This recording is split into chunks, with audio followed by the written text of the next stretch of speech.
Hey Scrap Bosses, I'm back with another process video. Today I'm using some goodies from Ellie Studio and I'm scrapbooking this page, what I call Grandma to the Plush. And that's me holding one of my daughter's little plush toys. That's a little narwhal. Apparently she's really into narwhals these days.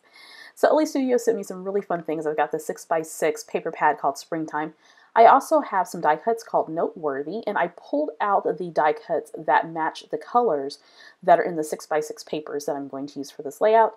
I also have some of these really fun cut aparts. Now, I've been using Ellie Studio products for a very long time, and these are my favorite things, are these cut aparts, because they're really easy to use. I love their labels, and it's great on any type of scrapbooking project. So I'm going to use some of those as well. And then I have some Ellie Studio stamps, as well as some font stickers, some Jane Alpha letters. I also got the Stanley stamp set and some puffy stickers. I'm actually going to switch those out for some purple ones here in just a few. All right, so I'm going to start with the 6x6 papers. This is a great way, of course, to use up your 6x6 papers is by creating a background.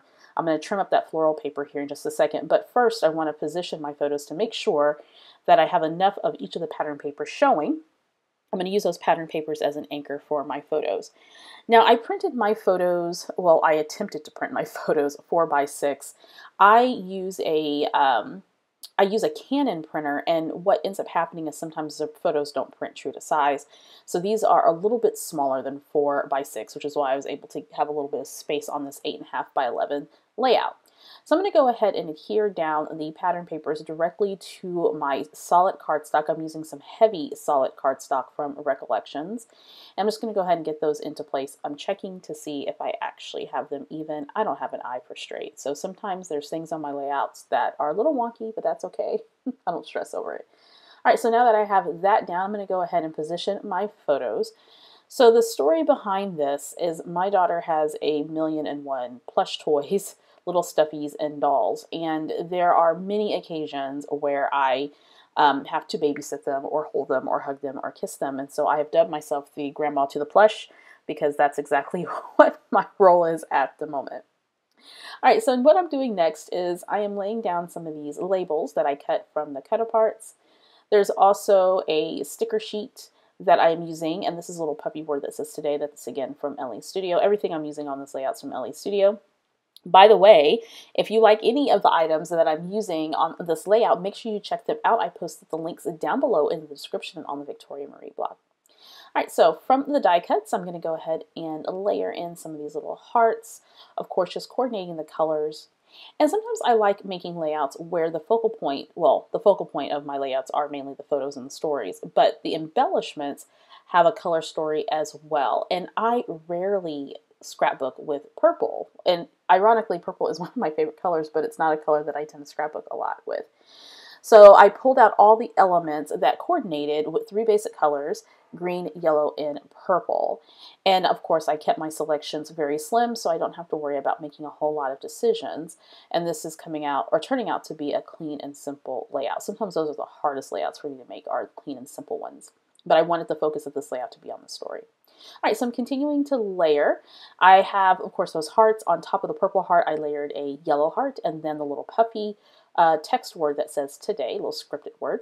At the top, I'm going to place a tab because, of course, it wouldn't be a Victoria Marie layout without a tab. I love tabs. That came pre-printed with the word today. Now I'm working on a little cluster there using some little puffy elements from the sticker sheets. I'm going to add a little butterfly to the top, and then there's a little heart die cut with a white heart trimmed out there with purple.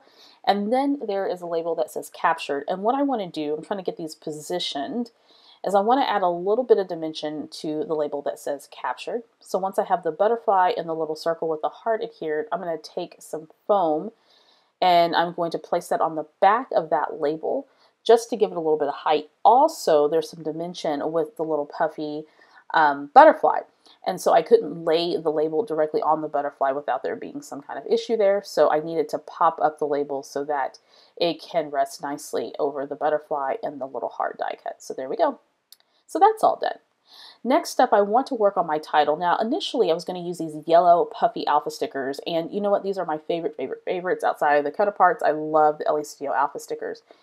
So instead, I'm going to opt for the purple. And the reason why I switched is I didn't have the letter N in the yellow. I used up all my N's, and I couldn't work out how to make an N from the remaining letters because sometimes my brain just doesn't go there.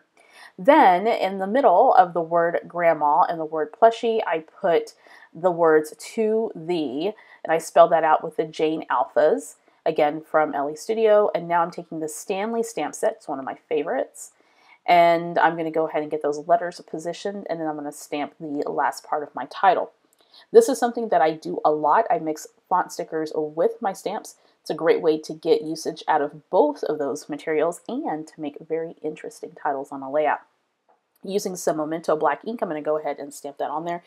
Now, if you see that the screen is shaking, it's not you, it's me. I have been struggling for a few weeks trying to figure out how to make my craft table more sturdy. And so I'm just going to have to break down and buy another base. So bear with me. I apologize for the shaking. All right, so now I'm going to go ahead and get the remaining of those alphas on the page. And there we go, spelling out the word grandma. I'm trying to get them as straight as possible, but it's not a big deal if it's a little wonky. Next up, I want to add just a few more little embellishments. So I reach for the noteworthy puffy stickers. And I'm going to go ahead and place a heart there at the bottom with this label that says living in the moment, soaking it all up. And then I'm going to go ahead and layer another heart down there. I'm just going to get those nice and positioned. So the journaling reads, I'm the grandmother of 100 gazillion stuffed animals and dolls. It is not uncommon in our household for a certain little somebody to run down the stairs with a furry friend or a doll, claiming that they want a hug or a kiss from me. Occasionally the plushies and dolls end up on my craft desk. I mend fur, replace stuffing, and extract baubles caught in doll hair. In my bed, basically all over the house. There's also a time when I've babysat a few of them. Their mother left me notes with clear instructions regarding the care of her fluffy children. This is my life, perhaps practice for the future if by some chance a certain little somebody decides to have children of her own, which may not happen as she has a strong aversion to kissing and hugging boys at the moment. But for now, I'm content and happy with the role I play, mainly because I have no other choice. Ah, parenthood, this is the good stuff. Always the good stuff. To learn more about the products I used from Ellie Studio, make sure you click on the links down below. And before you go, if you want to support Victoria Marie Designs on Patreon, make sure you click that link. It's in the description box below. For as little as $5 a month, you can get access to exclusive content only available to Victoria Marie patrons.